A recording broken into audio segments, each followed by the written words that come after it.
Hello everyone. So we are discussing previous year questions of the chapter Biodiversity and Conservation and the topic Biodiversity. In today's session we are going to discuss a short answer type question of 3 marks which was asked in the CBSE board term 2 examination in the session 2021-22. So the question is, A part, write the inference drawn by Alexander von Humboldt after his extensive explorations of South American jungle, and B part, study the graph given below. As per Alexander von Humboldt, what do the symbols S, A, Z and C in the graph stand for in respect of a species and area relationship? तो बेटा इस question के ए part में हमसे पूछ रहा है Alexander von Humboldt ने जब साउथ अमेरिकन जंगल्स को एक्सप्लोर किया तो उस बेसिस पे उन्होंने क्या इन्फ्रेंस दी थी, और उसके बाद बी पार्ट में हमें एक ग्राफ दिया हुआ है एरिया और स्पीशीज रिचनेस के बीच में, और उस पे हमें कुछ इक्वेशन दी गई हैं S is equals to C A raise to the power Z और उसी की लॉग फॉर्म दी गई है log S is equals to log C plus Z log A।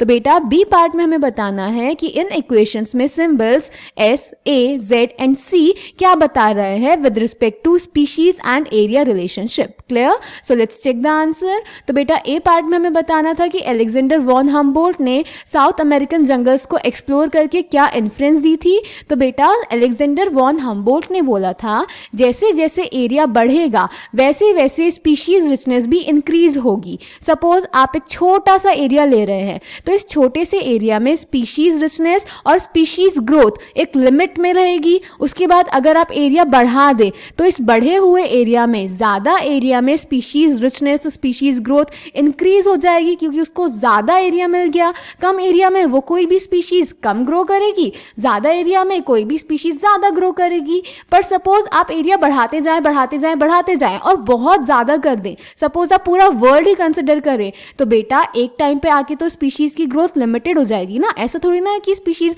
Grow करती रहेगी, नहीं, एक पॉइंट पे आके वो अपने नेचुरल ग्रोथ रेट से ही ग्रो करेगी जो कि एक लिमिट में होता है। तो एरिया जैसे जैसे बढ़ेगा वैसे वैसे स्पीशीज ग्रोथ स्पीशीज रिचनेस बढ़ेगी, पर एक सर्टेन लिमिट पे आके वो रुक जाएगी। क्लियर? तो अलेक्जेंडर वॉन हम्बोल्ट ने यही बोला था बेटा। So answer A is during his pioneering and extensive explorations in the wilderness of South American jungles, the great German naturalist and geographer Alexander von Humboldt observed that within a region, species richness increased with increasing explored area, but only up to a limit. Clear बेटा?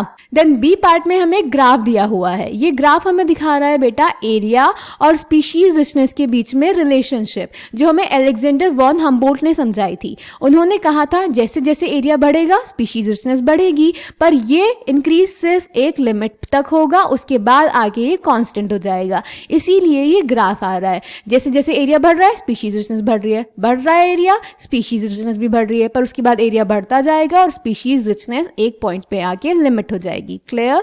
तो उसके लिए उन्होंने equation दी थी S is equals to C A raise to the power Z, और जब इसको लॉग फॉर्म में एक्सप्रेस करते हैं तो इक्वेशन हो जाती है log S is equals to log C plus Z log A। ये आपको लॉग में सिखाया गया होगा। जब हम किसी भी चीज का लॉग लेते हैं तो log S और यहाँ पे दिया था C multiplied by A raise to the power Z, तो प्लस में लॉग ऐड हो जाता है और पावर आगे मल्टीप्लाई हो जाती है। That's why log C plus Z log A।